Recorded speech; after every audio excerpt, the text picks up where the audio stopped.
Okay, good morning, everyone. My name is Adam Sharp, CEO of CleverTouch. Welcome to the Gherkin. Just to set the scene today, there we go, there's the welcome. And that's where you are. So we're up fairly high today, built by Norman Foster. Apparently is as nearly as fat as it is long, so I can identify with that. So the purpose of these events really is to hopefully to connect with one another. We run a lot of these events, and it's really to try and to network, not to be sold to, but to network, to hear from your peers, and get some ideas and thoughts as well. So the title, which made me laugh a little bit, crikey, there we are, the WTF factor. Actually, I realise it does actually mean what's the future. So every time I get one of those texts from my children now, I realise they're asking me for my clairvoyancy skills. Sometimes they put an A in there for actual, so what's the actual future, Dad? That makes me sleep well at night. Anyway, okay, so the agenda today, after me, it's on to, we've got David. David's going to be looking a lot at the sales and marketing issues, conundrums around reporting, first touch, last touch. And you'll see lots of dashboards there as well. And David runs the data analytics in our organization. Then we're going to hear from Leslie at iMountain, talking about what they're doing around their technology and how they measure marketing's contribution to the business. Business that started primarily through acquisition and was very operationally focused. Sales and marketing was a bit of a dirty word, but I understand it's changed massively there. Then we're going to have a quick break, and then we're going to hear from Robert Walters, talking about what he's doing there. So Robert Walters is a recruitment company. I think the market leader in that space is only about 3%, so it's very fragmented. Robert's done this before and has got lots of plans and is doing quite a lot of stuff very quickly there at Robert Walters. And then you can by all means ask questions throughout the day as well, but we might have a few questions at the end. I think Phil's going to host that one there as well. So from my perspective, I like to sort of set the scene a little bit and hopefully get people thinking a little bit. But personally, as a marketer, I sort of find it a little bit frustrating and a little bit lamentable even that the biggest innovation in marketing last year came out of an EU regulation. I don't want to mention those four letters, but it actually has driven better, more responsible marketing. So that fear of it coming down the track, it's now here and is actually resulting in better, smarter marketing. And organizations are increasingly, even like a year ago, I started hearing those four letters being mentioned in the US as well. So they're picking up on it as well. And it's something that can either build or kill reputations, as I'm sure you're all aware. Actually, probably the coolest company, I never thought I'd say that again, but the coolest company in tech at the moment is probably Microsoft. They're doing some phenomenal stuff. And their CEO has actually come out and said this, that data privacy should be a human right. So we don't longer take it for granted. And it still makes me laugh when I go shopping with my wife and someone will ask for her postcode and her name, and it's like, it's just a little bit invasive sometimes, So anyway, so data validity and management will be or should be almost second nature to most organizations today. One of the things we champion a lot is this idea of the spine, 4 layers from the web, the content management system, to the MA, to the CRM and the MA. And it should be second nature. It should be high on your agenda. As much as just reporting where those leads and business are coming from. With that in mind, very pleased to highlight our partners, also co-sponsors, Integrate. Got Colby over there. So Integrate, a very innovative, well-financed organization. I know Leslie uses Integrate and talks very highly of them. The idea of building data management into your architecture now, it should have been the technology that should have been built into marketing automation, but never was. So again, it will come up on the agenda today, but it might be something you start looking at as well, the idea of data management inside your organization. One of my favorite quotes from a few years ago, I think it's someone out of the University of Texas, and this is where marketing was a few years ago. We were capturing data in all formats, but our ability to do anything with it was pretty lamentable. This actually is one of David's Tableau reports, and each dot here, this is the real customer's data here, each dot here represents a different job title. So if you think that marketing is really about positioning, segmentation, and targeting, how are you going to address these targets if your job clusters are as clustered as that? You know, you're going to be buggered. So we're great at capturing it. We're not, or haven't been so good at managing it, and we haven't been very good at interpreting it. And that is changing now. Organizations now are spending a huge amount on reporting and building insight into their organizations. And this is really what it's all about. In most organizations, it's about marketing, flipping that dial, if you like, from being seen as a cost center, seen as those operating in art gallery mode that believe just creative is going to be a driver of revenue and business outperformance. The brand dinosaurs are dead. Everyone has to do brand as a matter of course. It's no longer a differentiator. But moving to that profitability and being able to not just report on the past, but look to the future is absolutely key. So I just put this in here from the other day. This is the way we run our business. Again, using that spine, we're using Tableau here, a series of reports. And it means that we can look at the business mobile, we get a refresh every 15 minutes, and we can drill down on these reports, and we can run the business from anywhere, and be it in your pajamas or your pinstripe suits. So, and also one of the other things that we look a lot about is that lead attribution, that first touch, not last touch. But knowing marketing's contribution, the nets here, is very important. But so much more than that, you've got to provide insight to the business as well. So we did a little survey of the delegates, those attending today beforehand. I just want to share some of the results with you, so at least you sort of know where the norm of the room is, if you like. There we go, marketing automation in place, so most of you are happy with it. So this is great, because 2 years ago, there would have been a lot of not sures probably leading the space here as well. So it's becoming a little bit more mature, a little bit more embedded. Unfortunately, this is quite lamentable. Still, the prime measure is open rates and click-throughs, what we call vanity metrics as well. But hopefully in a year's time, this one and some of these will be, those top three there will be further up. They're putting in a strong performance, but still not number one. What marketing metrics does the business want to see? Again, you're still being seen just as a lead generation machine, which again, marketing should, I think, be a little bit more than that. Yes, it's important, but there's more than that. This is encouraging, though.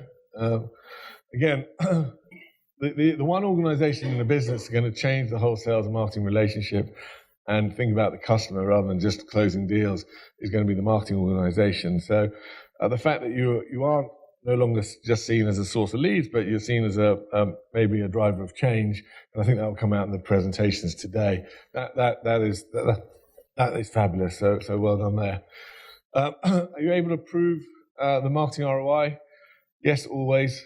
Yes, sometimes. Or again, still too many no's, but this is still super positive as well. So it'd be great if we can do it all the time as well. And we are moving away from those running a business by spreadsheets, which is fabulous as well. And then, in your opinion, what's the biggest barrier to proving ROI? Lack of closed loop. Again, that's why you need that infrastructure in place. You don't need the frenzied stack, but you do need a coordinated and orderly spine, if you like. But inconsistent data is still there as well, and this surprises me as well, because there is no reason really, there's no excuse to having shitty data anymore. We've got the tools, we've got the resources. We should be able to get through that. What do you feel needs to change it? The questions here, or the responses were, we need an audit to improve our data processes. Again, just highlighting why companies like Integrate and others are there for your opportunity to do something better, if you like. So the speakers today, as I say, we've got David's on first, then we've got Iron Mountain, and then we've got Robert from Robert Walters.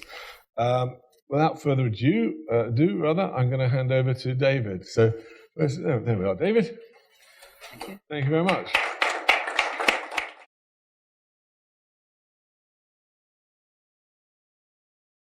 So I'm going to talk through two dashboards that we've built for clients, and I've changed some of the numbers around so it's anonymized, so they might not all make total sense. But yeah, and I'm going to be hopefully kind of exploring what these are and how they're useful to you and kind of the questions you should be looking at. But before I get into that, I first want to explain what I mean by funnels process, so we're all on the same page, and then we can look at some of the sales funnel questions that you should be asking, and then I'll talk a little bit around how we can get there.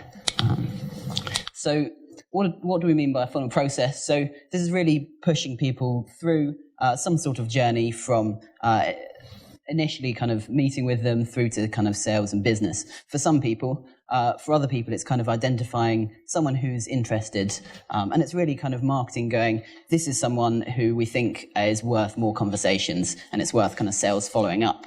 And then sales have a process of kind of moving those through, qualifying those, maybe converting those in opportunities in business, or depending what type of business it is, maybe kind of just encouraging them to buy it through other channels.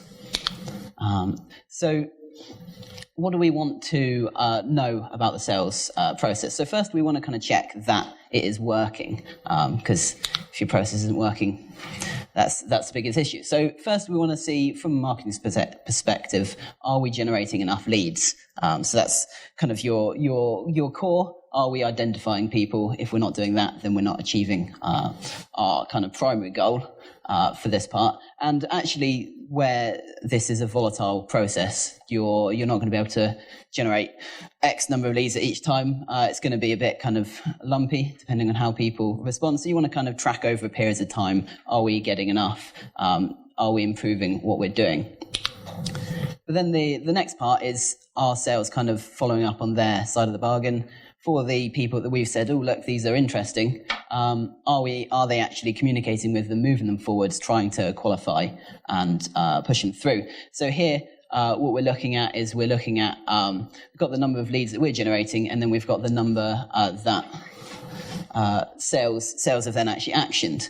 And this chart below looks at the MQLs per month, and then the colors are showing kind of where they are now. So we're seeing the browns are those that got rejected, the pinks are those that were converted through to one, and the different blues are the different stages in the process. And actually the light blue, which is only a couple at the front here, are those that kind of sales haven't actioned yet. So what this is showing is a kind of healthy picture of sales are getting on top of the leads and working them through, although we're seeing quite a lot of leads from like June and July last year that are still kind of in the pipeline. Sales either haven't disqualified them and haven't converted them, so they're kind of still being processed.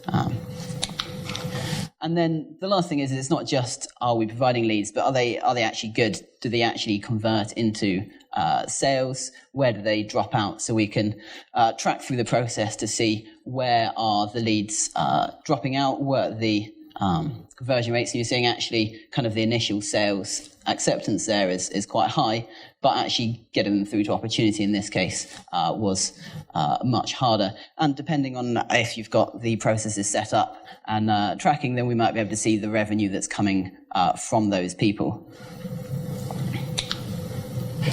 So once we understand that it's kind of working and we're comfortable with that, then the next thing we want to do is how can we actually improve what's going on? So we want to see, we can look at the types of people and how that's kind of impacting the success of the funnel. So here, the example is I've got the people by job title. We've grouped up their job titles into different levels, and we're having a look to see which levels are performing well, which ones are performing badly. And here, so you've got some interesting things you can see. So C-suite, we're actually seeing quite a lot of revenue and good conversion through the funnel for those people. But the interesting point here is actually the revenue that converts into business is quite low. So the C-suite is looking quite valuable, but these people are only actually closing the smaller deals. So maybe something to look at there. Maybe we actually want to prioritize some of the lower levels of people who are actually closing more of their deals. And then you can look at a number of different segmentations, firmographics, and you might be trying to then prioritize who do we market to? Do we market to different segmentations, or who do we actually prioritize in terms of passing to sales as important? You could take this a step further. You could change what things you're looking at and also filter it down. So, for example, I might look at the size of the company and see whether this behavior is only happening for small companies, and maybe for big companies, the C-suite is performing better, although probably the other way around. And then we can also look at the campaigns and how those are affecting the performance of the leads that are generated. So this could either be, depending on how you're running your marketing, if campaigns directly generate a lead, then you could be looking at that, or it could be more of kind of an attribution influenced, any campaigns that a person kind of engaged with, then see how did those people perform, how many of them did you move to MQLs, and kind of what business did you then generate off the back of that. So this can help you to look at which types of campaigns are working, which ones aren't, which ones do you want to kind of emulate and kind of promote and use more in the future. And we also want to understand kind of where are the sticking points in the funnel. What are and why is that happening? So we can again look at kind of where the leads are dropping off, where the pain points are, and then hopefully we've managed to get sales to kind of track what those issues were, so you can kind of get an idea as to why something wasn't working. Maybe they weren't educated enough, they didn't have budget, and so then you can start to think about, well, should I have a marketing campaign supporting a particular stage of the sales process that's addressing these issues, or do I need to address them earlier on in my marketing, so I'm kind of educating and providing people that don't have these issues. And then we can also look at how long it's taking to get through the funnel. So where is it that people are being slow or people are being fast? And again, kind of, do we want to support that with our marketing efforts, trying to, where someone's in the sales funnel for a long time, that's going to be a lot of effort for a salesperson. Maybe that's when marketing steps back in and educates or tries to push people forward with what they're doing.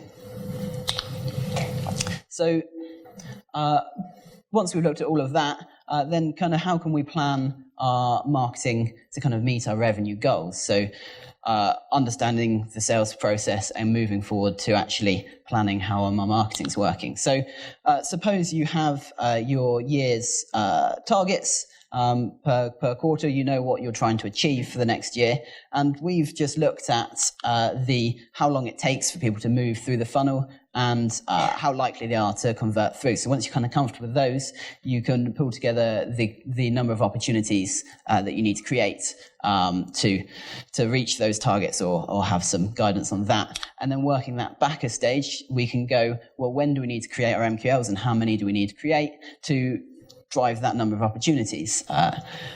And then we can take that back a stage further to plan what campaigns do we need to run, and when do we need to run them to try to achieve the revenue that is going on. And actually, this will all depend on kind of your sales process, how long it takes. But in this example, I've said it's taken quite a while, but we're actually looking a year behind the revenue goals here, because everything's taking a couple of months to move through to get a campaign running to start generating leads. So what do we want to do to get there? How do we actually move on with that?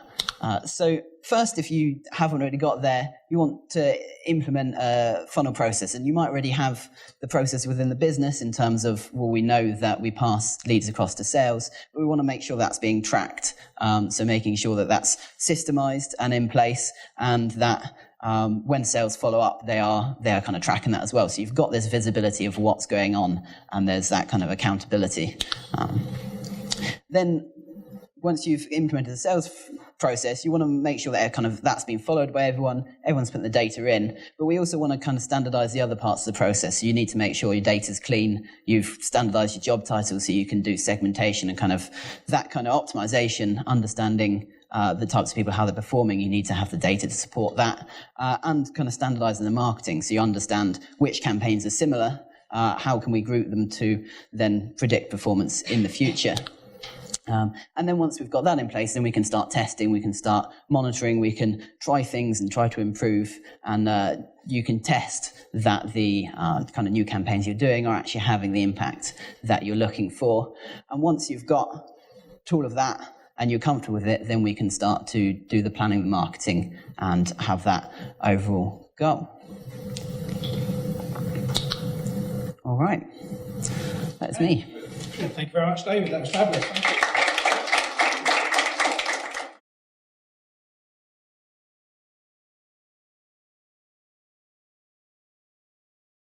Thanks everyone for coming and listening today. I'll tell you a little bit about myself and about Iron Mountain briefly, in case you're not familiar.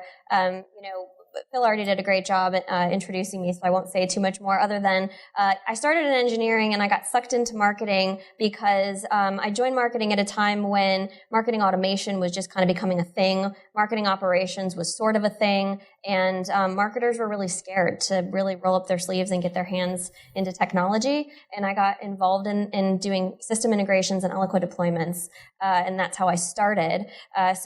From Iron Mountain, I was with them through their marketing operations globalization journey and system optimizations. And now I'm over here based in London for the last 2 years with the responsibility for regional marketing, which is essentially field marketing, which is very different than marketing operations.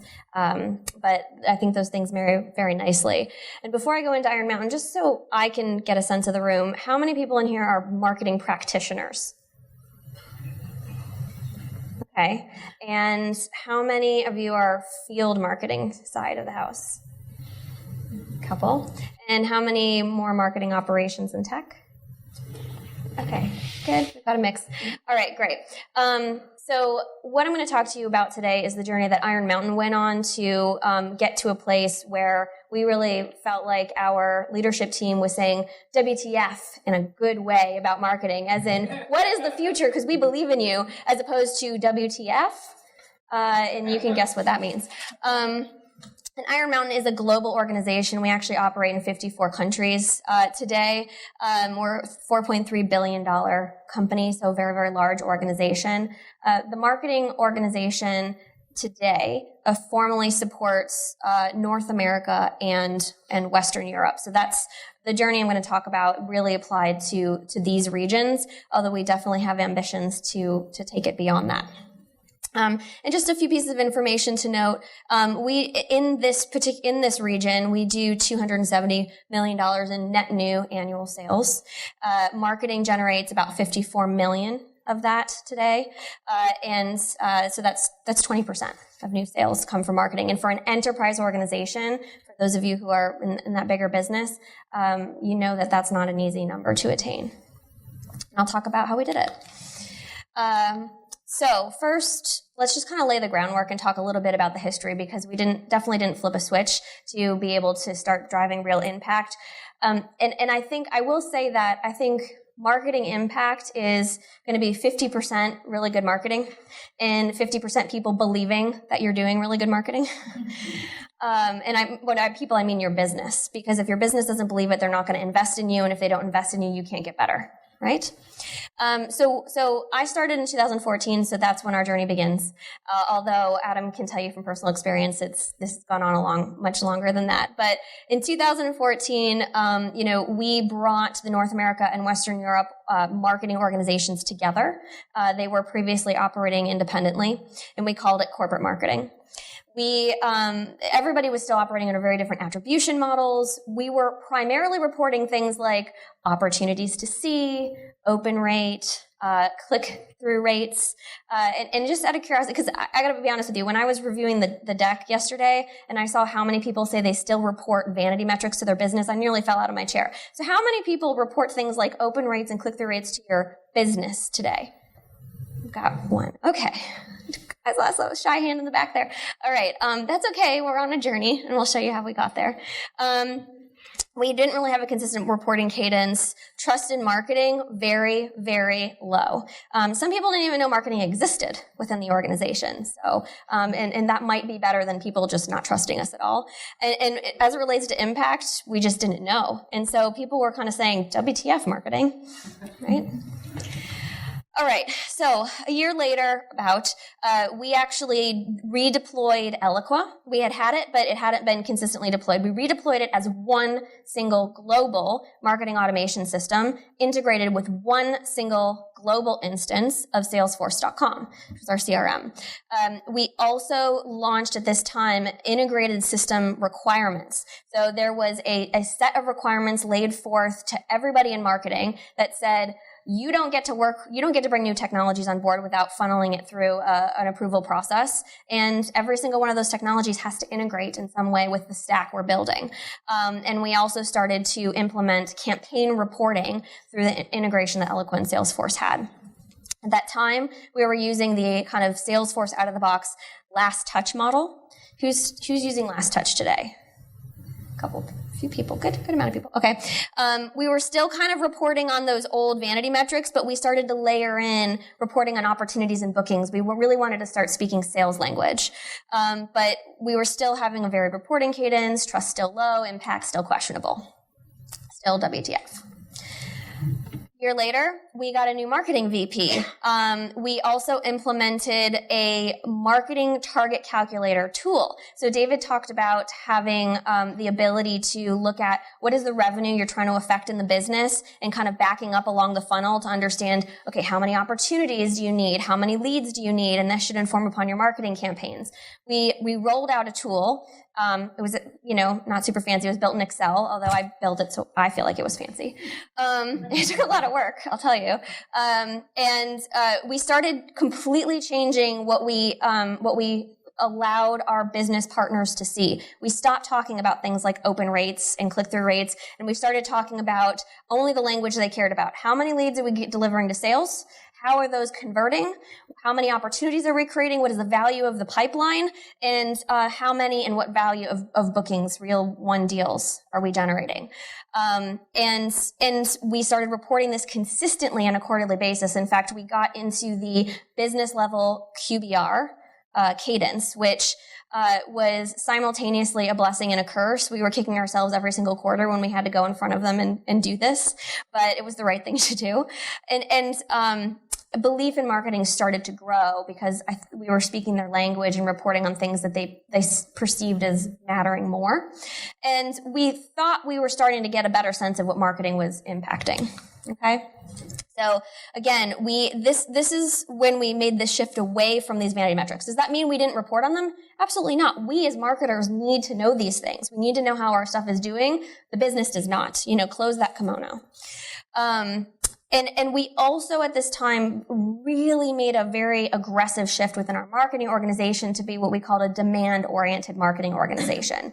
So in order for us to convince the business that what we did mattered, we had to change the way our marketers thought about the impact they could deliver and hold them accountable to every dollar they spent. And how that resulted in an output. Now, we might have swung a little too far this way because we started to forget about things like impressions and awareness, and we'll talk about how we had to swing back. But at the time, it was the right thing to do. People were still kind of like on marketing. It wasn't totally there, but we were getting there. We are at least allowed to have the conversations.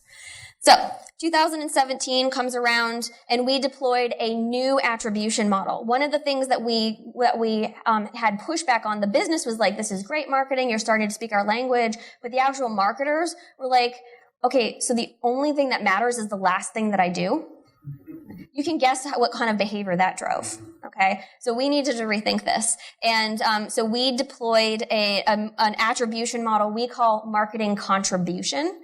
And we chose that word very, very, very carefully because marketing generation had a certain kind of historic trustworthiness issue, and marketing influence meant something very different to people. So we kind of created a new word, a new term, marketing contribution. I'll talk about that in a minute. And we started reporting consistently on 3 levels: tactical, campaign, and operational. Again, I'll show you how we did that.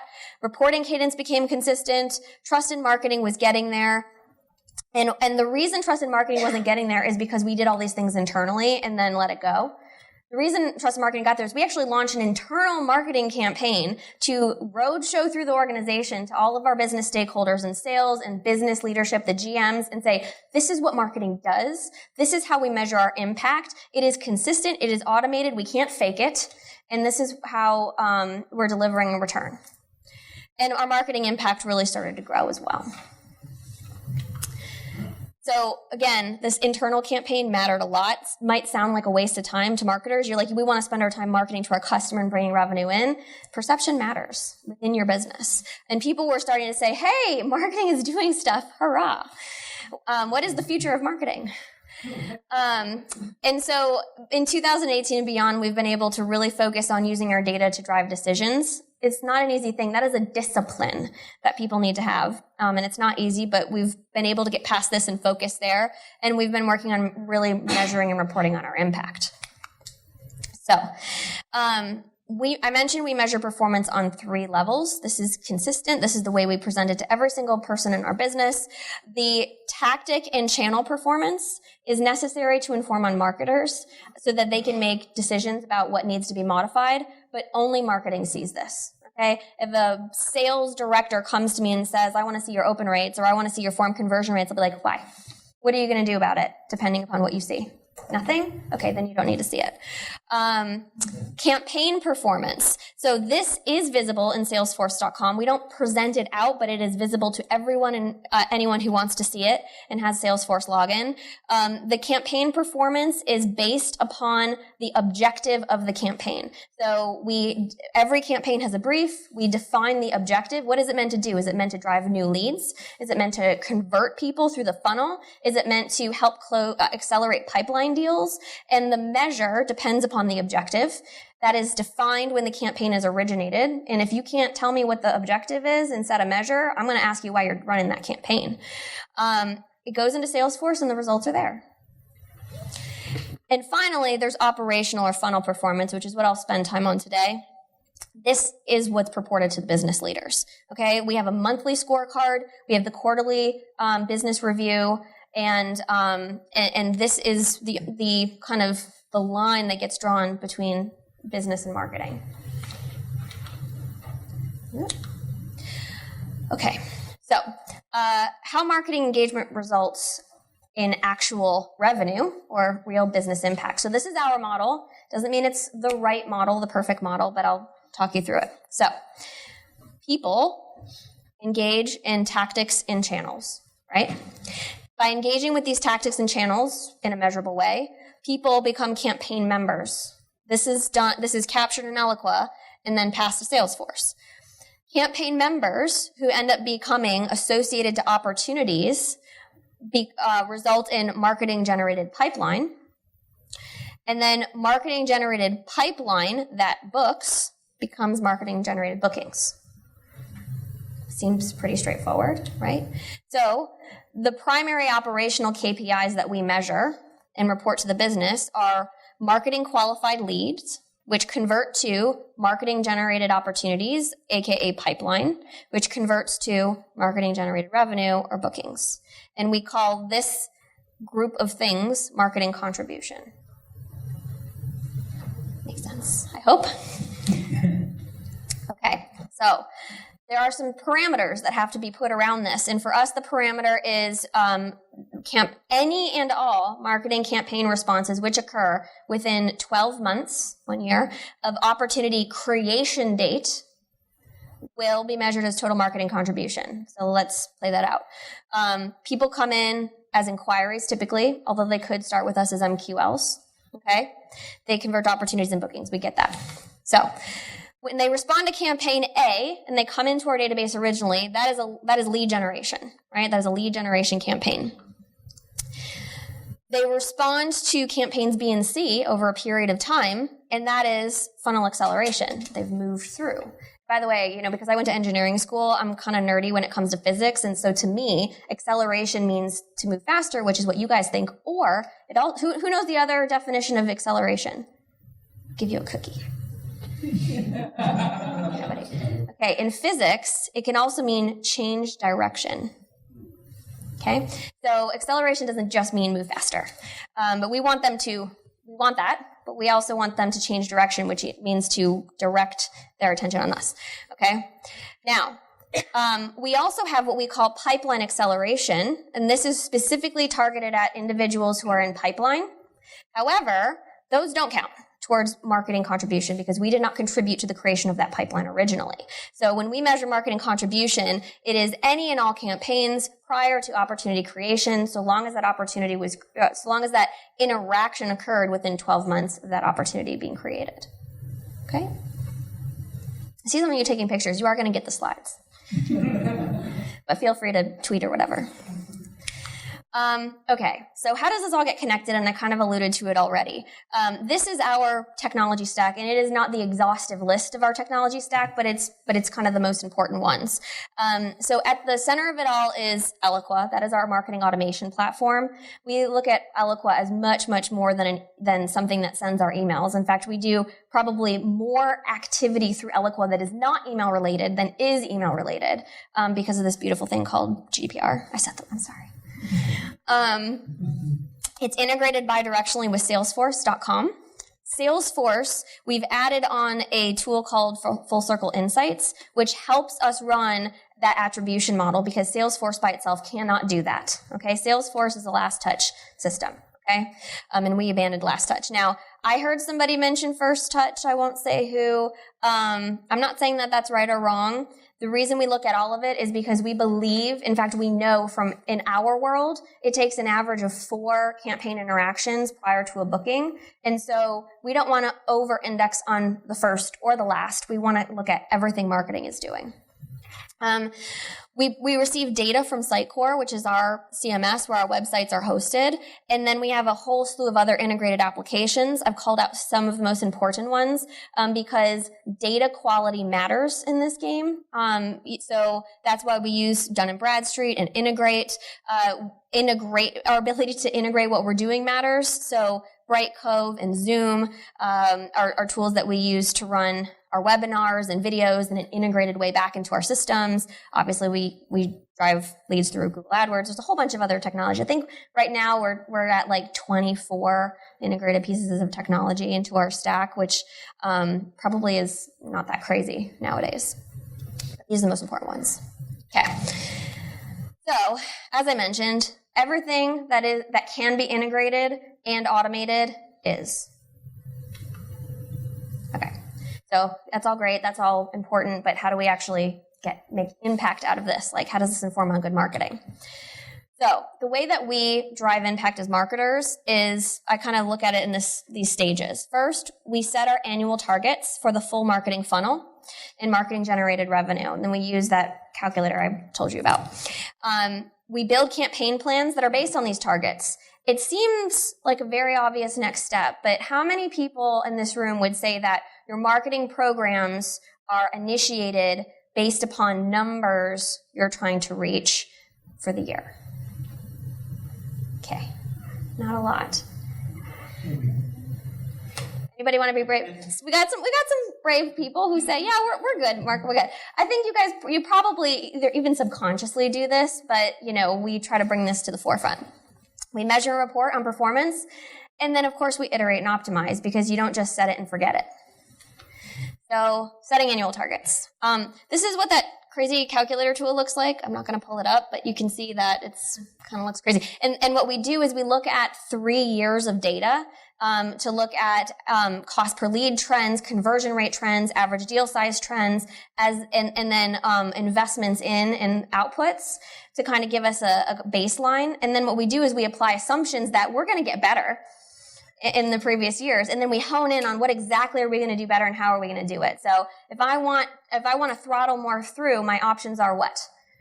More volume, better conversion rates, higher average deal sizes. Those are your options, right? So we hone in on what we think we can do, and then we develop campaigns to do those things. Okay? So we also look at how much budget, because if you have more money every year, then you get to do more. How many people get more money every year? Oops, went backwards. We got a couple of hand raisers, and I am so proud of you guys. We should talk. We should talk. She got double. Well, you work in a marketing company. I feel like that's conflict of interest. You've got to deliver, mate. Right. Most of us don't. So the factors we can control are cost per lead volume, and conversion rates at the top of the funnel. The factors we can influence, and we think very hard about how we can influence these things, are MQLs converting to opportunities bookings, and then the average deal size. Okay? Understanding and knowing the numbers behind every one of these things, whether you can control it or not, is important. Okay, build campaign plans. This is our marketing plan on a page template. There's a couple members of my team in the room, and they are forced by me to populate this, and we review it on a regular basis, because I want to know, okay, based upon those numbers, when you take it back into marketing speak, those numbers mean you need to be driving top of funnel. So inbound top of funnel, demand inbound middle of funnel.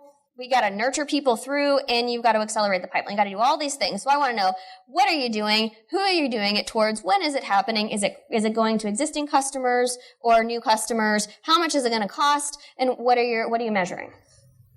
Okay, seems reasonable. I hope. Don't answer that, guys. And then we have some guardrails in place, so we know, generally speaking, the types of activities that address these different parts of the funnel that we need to address. So what's important is that we're balanced and that we're focused in the areas that need the most love, right? And that's going to change through year over year, or even within a year, right? You might be killing it on your top of funnel leads and failing horribly at getting those things to convert, so you might need to change course, which is why we also review this regularly. Okay, measure and report. So remember, we said 3 levels of reporting: tactical, campaign, and operational. And these are all things that we do ongoing, but the cadences are a little different. I'm going to fly through these next ones, but you'll get this deck, because they all look like this, kind of boring slides. But what I want to show you here is that every report has a purpose, and if you cannot clearly articulate the purpose, who's it for, and what do you want to do with it, don't do it. Okay? You don't want to be stuck in reporting, hell, excuse my language, because, somebody thought it was a good idea to have another report and another report. You have to be using these reports. And I'm going to show you at least one example of when we let something die. We killed it because it was too much. But campaign performance reports, pretty important. These are more for the marketing practitioner so that they can adjust. They're delivered automatically. So nice and easy. Salesforce dashboards. Every single marketer has a Salesforce dashboards. Their targets, based upon that beautiful calculator, are loaded up into here so they know how they're performing against targets. Dashboards are not just for salespeople. However, the dashboards are visible by salespeople. So anytime a salesperson asks us a question, what do we say? Go to Salesforce. Go to Salesforce. What campaign did you run? Go to Salesforce. How many leads did you give me? Go to Salesforce. Where's the campaign brief? It's in Salesforce. Okay? And this shows us our operational measures, but in a way that marketing practitioners can take action on a day-to-day basis if they need to. Okay, we have a monthly scorecard. Now this is built manually, and this is actually presented up to the marketing leadership team, so my SVP, every single month, and every director has to be able to defend their scorecard, talk about what's going on, challenges, remediations, etc. And then every marketer gets to see it as well. We have a quarterly CMO dashboard. It was a beautiful dashboard. It was a wonderful idea. It was built in PowerPoint, and it took a full-time person to build it. So we killed it. It was wonderful. I mean, it captured the KPIs of every single function in marketing. It was a wonderful idea. Just couldn't execute it practically. And the use that we got out of it on a regular basis wasn't worth it. So not every report is a good idea. And then the quarterly business review, which is an established format at the business level. We rotate through just like every other function within the business. And this one, the first couple were painful. There was just no trust in anything we were saying. So it took us like a good year and a half of QBRs to get to a point where people were like, okay, I believe the methodology behind what you're saying. Now we'll just hone in on the numbers and hear what you're doing. And then finally, iterate and optimize. So this is hopefully self-explanatory. Measure what you're doing, make adjustments over time, seek to understand why something is working or not working. Don't just say, well, that didn't work. No, you really want to understand why, and I'm sure that you all have different SMEs behind you that can help you understand that. Okay, so bringing it back, what I want to hone in here, again, that 20%, this is our marketing impact. It's a pretty big deal to us. If you think about how that breaks down, we're driving in the small business sector, 70%, in the mid-market, about 24% and 11% in the enterprise. And if you are Serious Decisions subscribers and you see their contribution model reports, we are really in most of our segments, we're within the realm of best in class. And probably, maybe even more importantly, our sales and executive leadership finally understand what we do and believe in it. Last slide, I promise. We're not perfect. There's a lot more we want to do. We still need to find a way to accurately and consistently measure awareness metrics, those pesky things that are really, really hard to tie to actual revenue.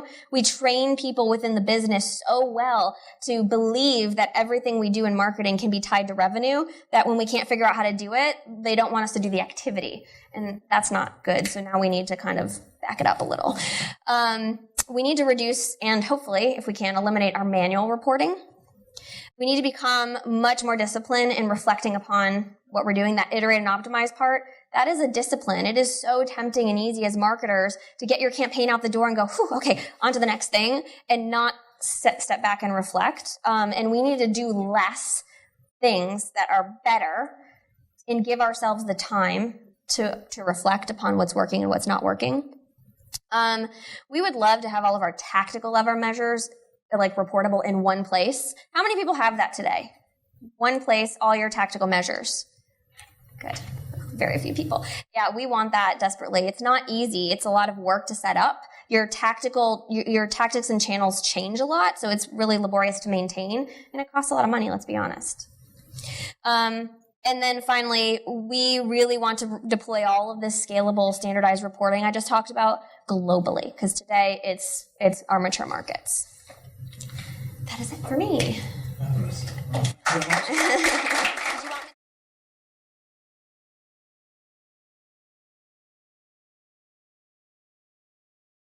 Good morning, everyone. So a bit of context around who is Robert Walters and why is it interesting to you. So we are one of the world's leading global specialist recruiters. What we mean by that is we recruit based on skill. We don't recruit based on industry. We don't recruit based on general recruitment, like Deco, for example, a generalist recruiter. Who here has dealt with a recruiter before? Like pretty much everyone. Who's had a good experience with a recruiter? Well, yes, for your current job. Who had a bad experience? Well, for all the other jobs you applied for and didn't get. So we're a really interesting business from that perspective. What are our big challenges? And sorry, we've got 3 different brands, actually, and that's important when I look at marketing automation. We've got Robert Walters, which is this very kind of traditional recruitment business. We've got Walters People, which is young people recruitment, so graduates. Again, it's a different business model, different challenge, different technology integrations. And we've got Resource Solutions, which is a very traditional B2B model of one product to one type of client, again, requiring a different approach. Challenges, so engagement. I'll talk more about that in a second. We've got reporting and engaging different business models. Again, very challenging from a digital perspective. And we've got digital adoption in marketing and sales. Sales for us is recruiters. Recruiters can vary from some guy girl who's 21, straight out of university and wants a job, and we're going to give them a ton of beer on a Friday night, and they really enjoy their job. And some of our marketing people, we don't have people with 15, 20 years worth of experience in marketing. We have many people with it's their first job, so we have to provide them with the appropriate skills. Tools, not skills, because they don't have skills.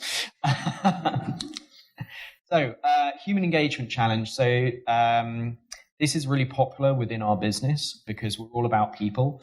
And our business understand that becoming closer to customers, closer to candidates is of key importance because, the technology world is changing. One of my favorite quotes is actually this one by a guy called Rand Fishkin. I don't know how many of you will have heard of him. He's a kind of SEO expert. He's been around for kind of 10 years since I started doing SEO. And one of his things is he looked at how much engagement and how much ROI people are getting from Facebook. And that stat kind of took me by surprise because it's like 1,000 likes. Well, hang on. Companies go mad when they're like, I've got 35,000 likes on my Facebook page. That stat kind of says that's worth 35 email addresses in your database. And how many people care about 35 email addresses? We don't. So why did we have to build this? We had to engage our clients and candidates. And what are our problems? So we had a ton of legacy systems. We had a ton of legacy data. Crikey, we have 10, 20 million CVs lying around the place. There is a ton of data, and it's a really diverse landscape. Wasn't going to be one platform that solved all of our solutions. It doesn't work that way. When I say one platform, we're a global business. We have people turning around at all hours of the day and saying, hey, can I plug in Performix because, the local MDs recruited somebody from that company, developed a relationship and said, yeah, we should use this system. Christ, how do I plug that into my technology stack? China, there's tons of different things there that pop up and say, well, hang on, that is unique to China. It's not going to be in use anywhere else. Finland. Right, it's a pretty small business, but again, it's got its own unique problems. It's got its own unique technologies. And again, that local MD could well be turning around to their local marketer and saying, I want to plug into this, I want to plug into this. As a recruitment business, we're very familiar with this from the perspective of job boards, because again, certain things exist in the US, in China, or in Finland. We have to work out, well, hang on, how are we going to plug all this together? The German technology landscape, God, it's a dozen more platforms. Yay, the UK technology landscape. But again, we have to plug in all of these different things. And I'm sure I can see momentum up here somewhere if I had better eyesight, but I don't. But yeah, momentum's up there, right? And again, we chose that platform. Is that a global platform? No. Do we have to maybe look at something else in another market? Maybe. Don't know. So that's kind of the situation I walked into about a year ago when I joined Robert Walters. And they said, well, we've got marketing technology, we've got this system, we've got this system. And I sat there and looked at it and was like, well, great, okay, how do you actually work out your ROI? And they turned around and said, oh, it's great idea. We're going to go buy a new tool. And the new tool was the same price as the entire technology stack combined.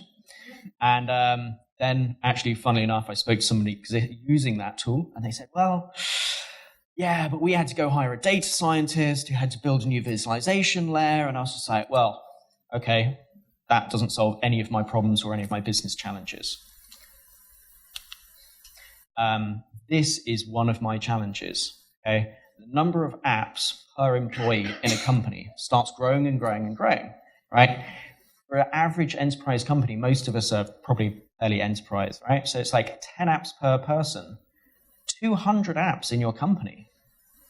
One of the interesting stats is how many times people are switching from one system to another system to another system.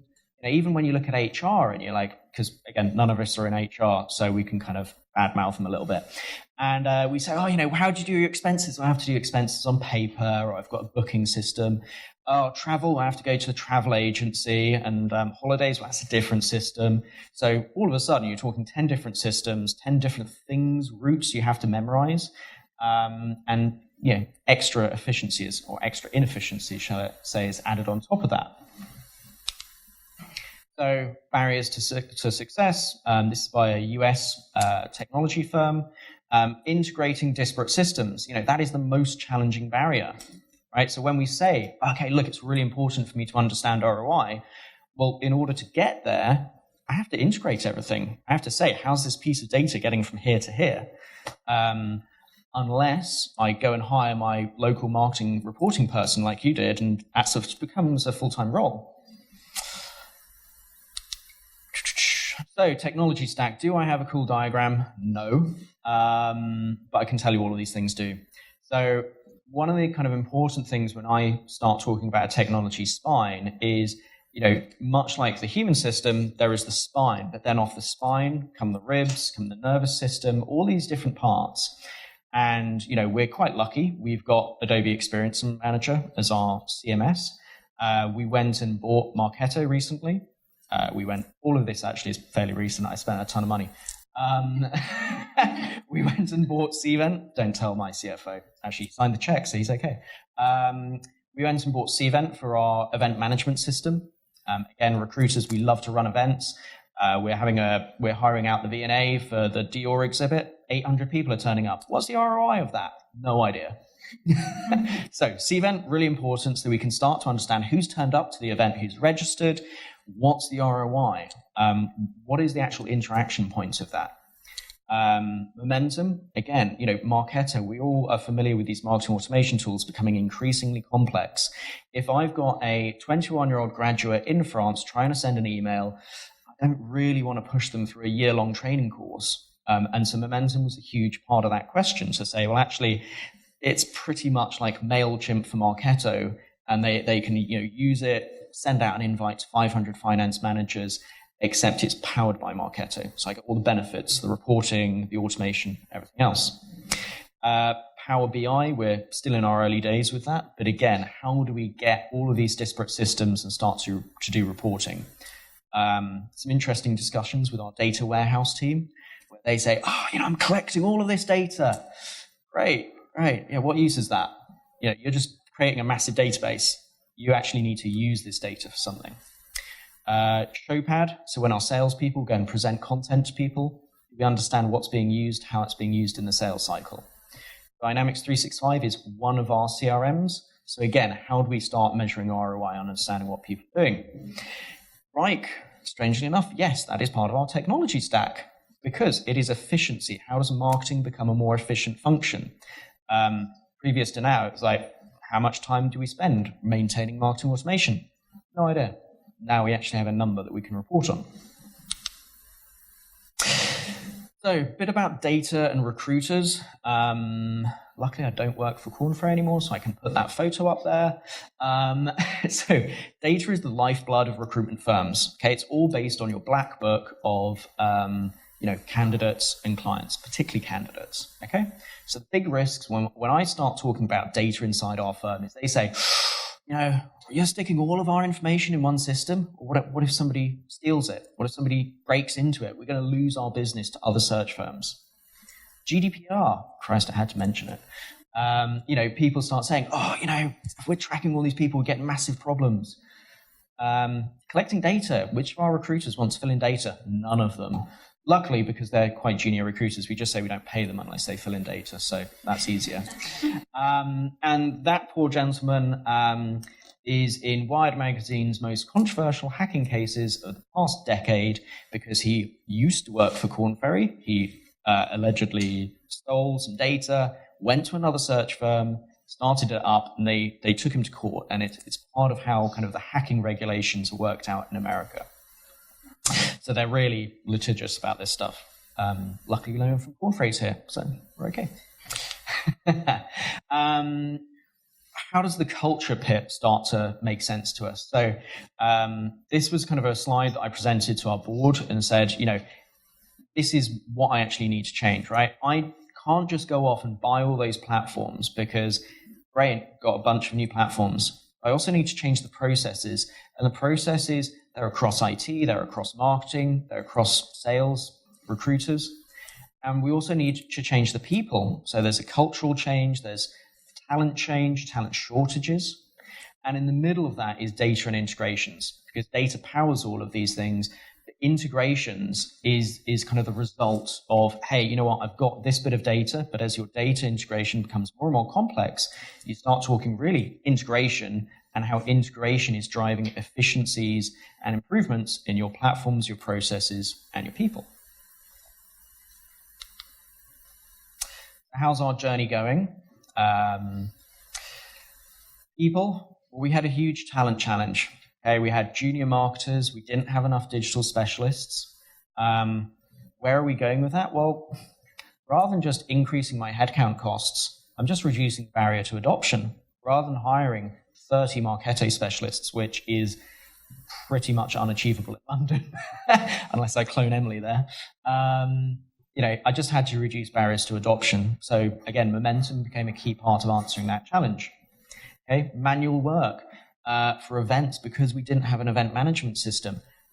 Marketers quite literally were spending 4 days a month counting up who turned up to the event and telling people in the organization, cutting out badges, things like that. So all of a sudden, my ROI of my Cvent platform becomes around the data and saying, actually, I understand who's turned up to the event within minutes of the event taking place, and my ROI is based on how much does a marketer cost for 4 days. Well, I've just returned those 4 days back to you. That's a really easy argument to make to your CFO. Platforms, so again, siloed systems. Here's CRM, here's our email system. Do they talk? No. How easy is data to get across? Impossible. All of a sudden, I'm building platforms with integrations at the core. I'm not buying something unless it fits your integration model, right? Again, no core system. Well, you know what? Adobe is the core to our technology stack.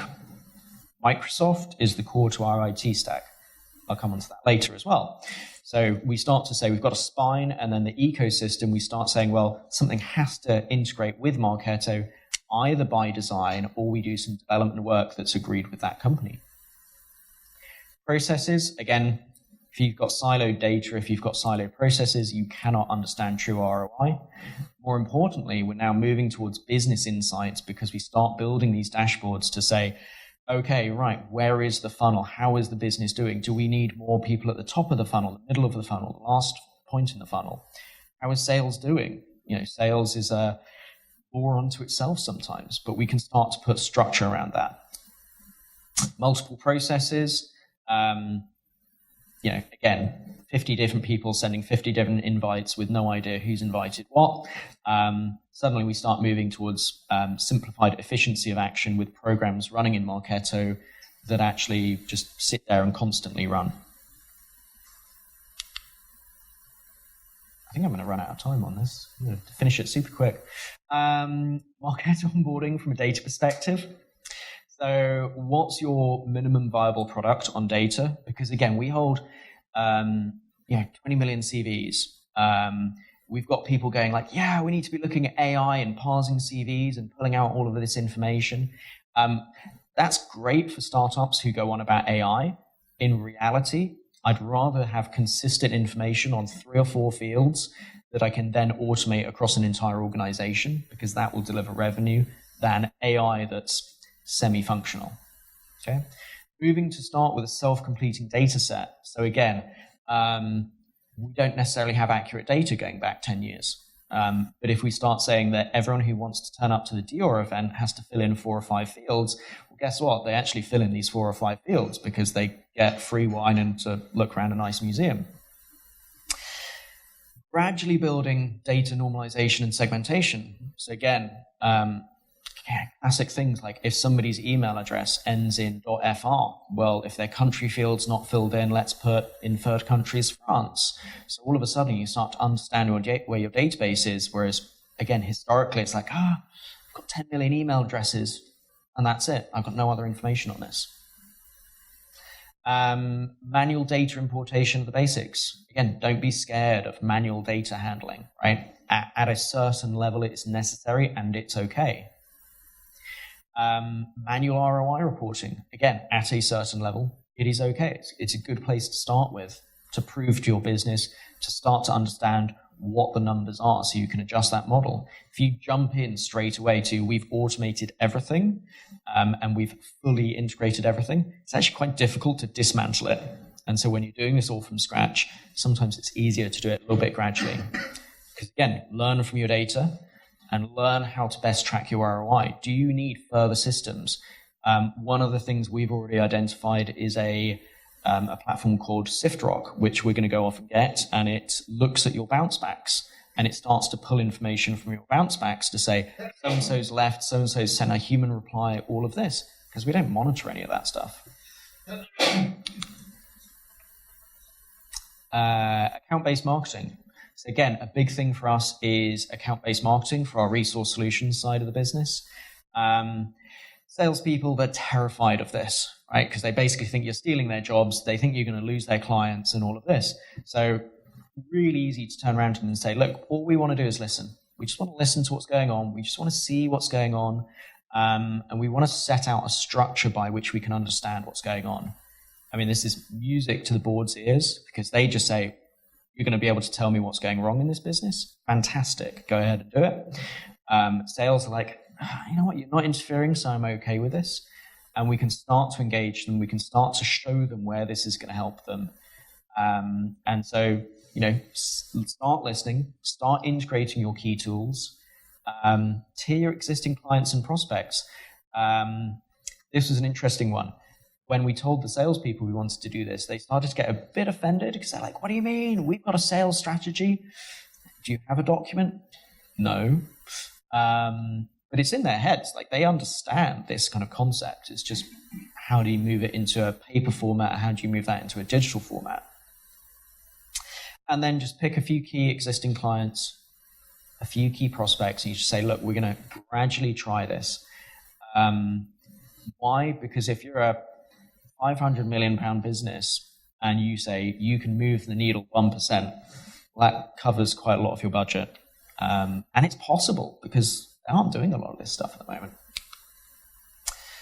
I mentioned Microsoft, long-term data vision, why I'm building all these things in a certain way. This is a possibility of kind of long-term data vision with platforms like Microsoft and Adobe by extension Marketo. When I think long-term data, I think de-risking, right? With GDPR, with security breaches, closed-loop reporting, closed-loop data systems is the way to go. I don't want anyone manually importing stuff. I don't want anyone able to export anything in Excel or CSV format. Why? Because that's how security breaches, GDPR problems happen. If I can make sure that all my systems are consistently communicating to each other, happy days. AI opportunities. Well, we know in recruitment that AI has a huge part to play in what we're doing. AI relies on greater data sets, greater data accuracy. How do we get there? And digital transformation. So how do you move from this very binary kind of like, here's my data, yes, no, to starting talking about transformation, integrations, efficiencies, and all of this? Open Data Initiative was announced, I think, September last year by Adobe, Microsoft, and SAP. And what they're really saying is that they want to enable all of their key systems to be able to push into a one data model based on the Microsoft Azure data warehouse kind of data lake area. And what that means is that if I've got Marketo sat within my Adobe area, I connect all my lovely marketing tools to Marketo. That's my consistency there. And then rather than copying across a data field via CRM integration that constantly breaks and all of this into Microsoft Dynamics, and I'm not even using it in Microsoft Dynamics, I'm getting it there just so I can use it in a follow-on system in SAP or something else. All of a sudden you start saying, actually, I'm just going to push this into the Microsoft data warehouse, keep it there, and then if I want to use it in another system, I pull it from there. And that is a more consistent data set model. And so that's a really interesting possibility of long-term vision. So what have I learned in the last 9 months? Number one, plan out your tech stack. Make it convincing. Understand what the core components you're going to invest in. Plan out your data model. So understand where your data sits, what you're going to use, how are you going to use it, your people model. Figure out what are the right skill sets you're going to invest in. Think about that tech stack that you're going to invest in. Does it have the engineers, the people you need to physically use it available? Does it have experts like, marketing agencies that you can work with? Does it have a community? Does it have an engaging community that you can go out there and ask questions? Your technology is only as good as your people. That's the kind of management consultancy part for me. And then process model. Figure out how all of these things are going to work and interact with your processes. Engage your stakeholders in that, because otherwise you may well find that you start replicating processes or kind of replacing processes that the business considers critical. When you're convincing around all of those things, it's, I found it remarkably easy to pitch to our board and say, look, I need X million, because they could clearly see what the ROI was, what the process was, and they didn't really have any concerns on this. They just said, yeah, go ahead. Oh, there we are, done. Thank you very much. Great. Thank you very much.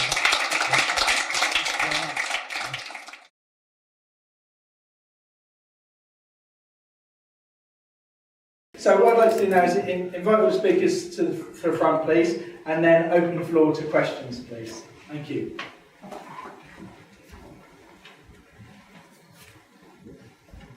Okay, thanks, guys. So, Adam, I think you had a question for David, who was talking in the break. Yeah, David.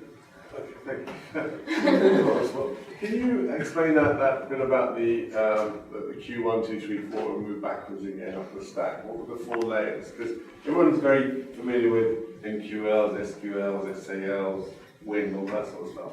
But you were talking about the time to campaign planning and so forth. So it's just some beeping.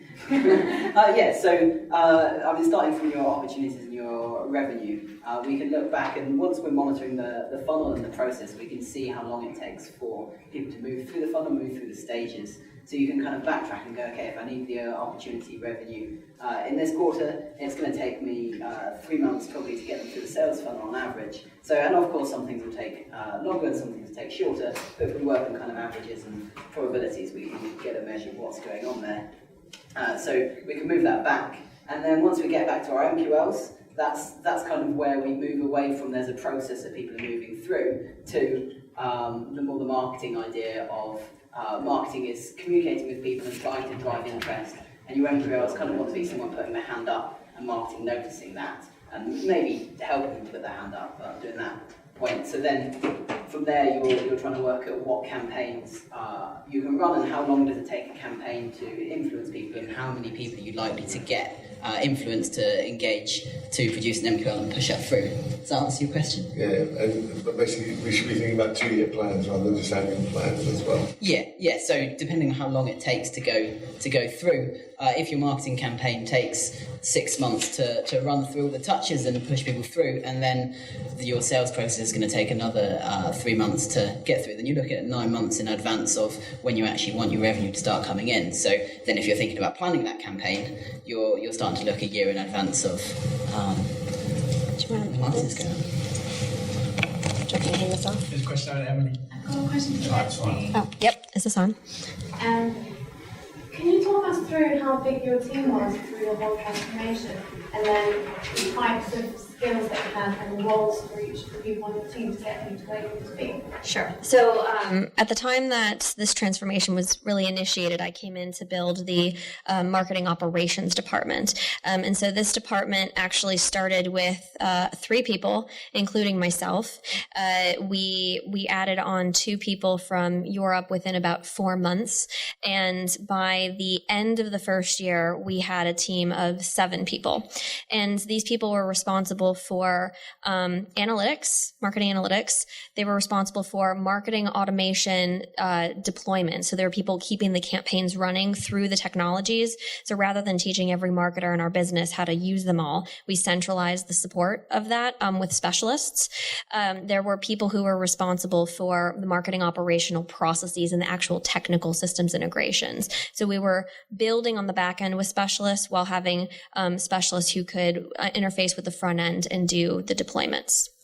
By the end of this whole journey, so that was 2014 to 2017, the team became and is still now about 17 people. But they support all over the world, including beyond the mature markets regions I had shown. Thank you. One more question. Sorry, it's another one for you. When you talk through your journey, and particularly around kind of attribution, and you had like a few years of last touch, do you think that was something you had to go through to get the maturity for that kind of multi-touch or your model? Or do you think you could have fast-tracked any of those areas? Yeah, I do think that it would have been possible to have deployed a different model at the point of inception. It might even have been easier because we had to tell people the last touch story, and then we had to reteach them the new attribution story. The reason we did it in the way that we had done is because we wanted to, as much as possible, leverage the native capabilities of the systems we had already invested in, rather than bogging ourselves down too much like Robert was mentioning, with too much tech all at once. And we were all a bit apt to shiny new object syndrome, so we were just trying to put some discipline, but we had told people that we were laying out a path for it to be something more in the future, so they were expecting it. I had a question for you as well. So you talked about deploying marketing plan for your field marketeers, and then you talk about regular cadence reporting to review, which is a 12-month plan, your campaign activity. Do you know how long would you leave a campaign running in real life before you make drastic changes or incremental changes based on the results that you generate from your regular reporting? So I think the answer is it depends. It depends on the purpose of the campaign. And, if you take a nurture campaign, for example, ours are structured and built out in an automated fashion in Eloqua such that it's an endless cycle. People never ever leave it once they're tagged for the campaign. However, they won't recycle through if there's not new content. So it's really at the discretion of the marketers to be monitoring how people are moving through and identify when is the proper cadence to be refreshing their content based upon how it's performing. With other types of campaigns, lead generation campaigns, there are some that are going to be very defined point in time because there's an end date, in the future. So if we're partnering on a webinar, that's running until the webinar happens. And if you are doing kind of an always on content syndication, so when we run integrate campaigns, for example, we refresh them on a quarterly basis. Through the closed loop reporting, we're able to see what works, what doesn't. And it's really more of a matter of moving our money around, swapping in good content, but kind of keeping things going almost endlessly. So even though our reporting process is monthly and quarterly, and our kind of target setting process is annual, there's not some sort of like magical switches that get flipped on and off on these cadences. Robert, question for you. You've got Marketo, you obviously know Marketo quite well, but you've also got Adobe Experience Manager, your content management system. How are the two, obviously Marketo now being acquired by Adobe, how are the two companies coming together from your perspective? Better than other mergers I've seen. I think the challenge for them at the moment is what are the shiny object integrations they can offer. So I know that they've looked at the ability in Marketo when you're editing an email to click on the banner, and rather than, again, this speaks to the efficiency perspective, rather than downloading that image, emailing it to your design team, the design team emailing it to the right person who's going to do it, that person opening up Photoshop, editing it, 15 steps later and a couple of days later you get back the banner image you're going to use. In Marketo you can actually click on it and edit and load Photoshop online directly and actually edit it within the system. It's one of the things they're looking at. So I think, if you're looking at a all-in-one marketing system, they have a very strong position there. Okay, guys, one more question, then we can try to move on. This is a question for David, but I think Leslie and Robert, you might have an opinion on this as well. At what point do you stop using the native reporting capabilities of the applications and tools and look to have an all-encompassing business intelligence tool that perhaps looks at everything? Is there a cut-off, do you think? Well, I mean, I think it's it's once you get to an audience that's not using those tools themselves on a day-to-day basis, it doesn't make sense for someone who is not in Marketo to use it, to really go in there just for reporting, if they then also have to go into Salesforce for that side of the reporting. So it's once you've got people that are looking at reporting from multiple systems, that it makes sense to actually bring that out of the individual systems if you can't put it all in one of them. I would agree, and I would also add that once you get to a state of maturity where you know what your measures are that you want to be measuring, and you want people to be taking decisions from that, and that is clear, I think that, having a system that, has connective tissue is critical. We don't have that, by the way, but we want it. It depends what you're trying to do. If you are a marketing director if you're a marketing director for, say, a region, your KPIs and objectives are going to be different, and what you're looking at is going to be different. Typically, you go into an organization, a lot of people start using Google Analytics to say, well, this is how well I'm doing. They should be pulling that data from that system to the dashboard, like you mentioned. But if you're running a project to say, okay, we're going to look at how well the website's doing, or your job as a website manager, use the appropriate system. So don't stop using the inbuilt systems reporting capabilities, because they're quite often built with that in mind. So yeah, be aware of what you're trying to do. Right, guys, we're going to be kicked out of the building, so I'd like to thank all the speakers and congratulate them.